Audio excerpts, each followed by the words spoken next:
তরুণদের আইডল সুশিক্ষা শিক্ষিত তরুণ বক্তা ইসলামিক স্কলার মাওলানা মিজানুর রহমান আজহারী। তিনি অল্প কয়েকদিনে সব শ্রেণী পেশার মানুষের কাছে ব্যাপক গ্রহণযোগ্য হয়ে উঠেছেন।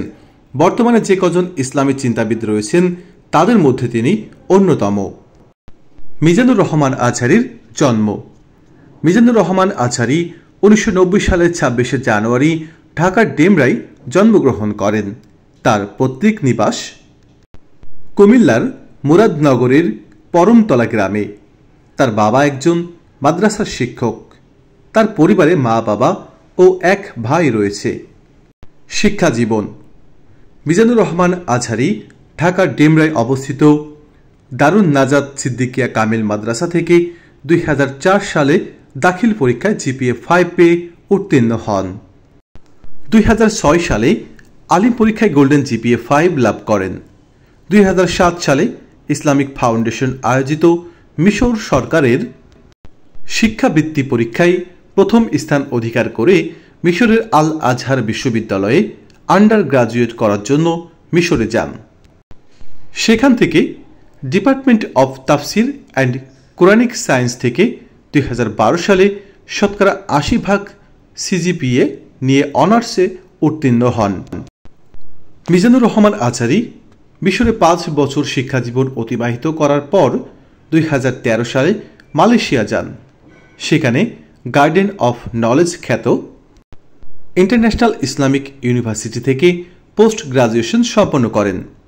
ওই বিশ্ববিদ্যালয়ের department of Quran and Sunnah studies থেকে 2016 সালে পোস্ট গ্রাজুয়েশন শেষ করেন। মাস্টার্সে তার সিজিপিএ ছিল 3.82 আউট অফ 4। পোস্ট গ্রাজুয়েশন শেষ করে মালয়েশিয়ার ইন্টারন্যাশনাল ইসলামিক ইউনিভার্সিটি থেকে এমফিল এবং পিএইচডি করার সিদ্ধান্ত নেন। 2016 সালের মধ্যে এমফিলও শেষ করেন। তার গবেষণার বিষয় ছিল human embryology in the holy Quran. তারপর একই বিশ্ববিদ্যালয়ে পিএইচডি প্রার্থী হিসেবে মনোনীত হন। Human behavioural characteristics in the holy Quran and analytical স্টাডির উপর পিএইচডি গবেষণা করেছেন। তার এমফিল এবং পিএইচডির মাধ্যম ছিল ইংরেজি।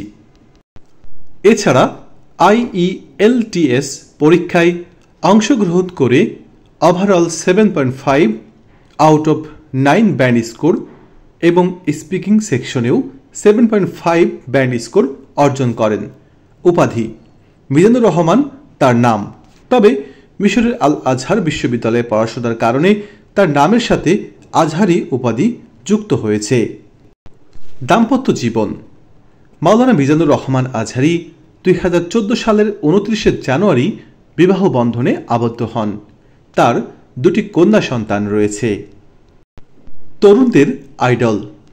ইসলাম ধর্মের অনুশাসন মেনে চলেও নিজেকে স্মার্টভাবে উপস্থাপন করা যায় তা মিজানুর রহমান আজহারীকে দেখলেই বোঝা যায়। তাই এ সময়ের যুবকরা তাকে খুবই পছন্দ করে। তার তাফসির মাহফিলে যুবকদের স্রোত দেখা যায়। তিনিও যুবকদের খুবই পছন্দ করেন। তাফসির মাহফিলে যুবকদের ভালো পথে চলার আহ্বান জানান।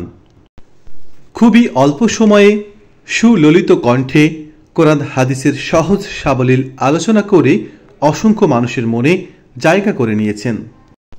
তার গবেষণাধর্মী আলোচনার কারণে তিনি জনপ্রিয় হয়ে উঠেছেন। তিনি বাংলা, আরবি, ইংরেজি ভাষায় খুবই দক্ষ। কারণে বিভিন্ন দেশের মানুষ তার আলোচনা বুঝতে পারে। তিনি বিশ্বের বিভিন্ন দেশ ভ্রমণ করেছেন এবং বিভিন্ন সভা সেমিনারে অংশগ্রহণ করেছেন। প্রিয় দর্শক শ্রোতা মণ্ডলী, ভিডিওটি সম্পূর্ণ দেখার জন্য সকলকে অসংখ্য ধন্যবাদ জানাই। ভিডিওটি ভালো লাগলে আমার চ্যানেলটিকে সাবস্ক্রাইব করুন এবং পাশে থাকা বেল আইকন বাটনটিতে ক্লিক করুন। লাইক, কমেন্ট এবং বেশি বেশি শেয়ার করতে থাকুন। প্রিয় দর্শক, সবাই ভালো থাকবেন, সুস্থ থাকবেন। আল্লাহ হাফেজ।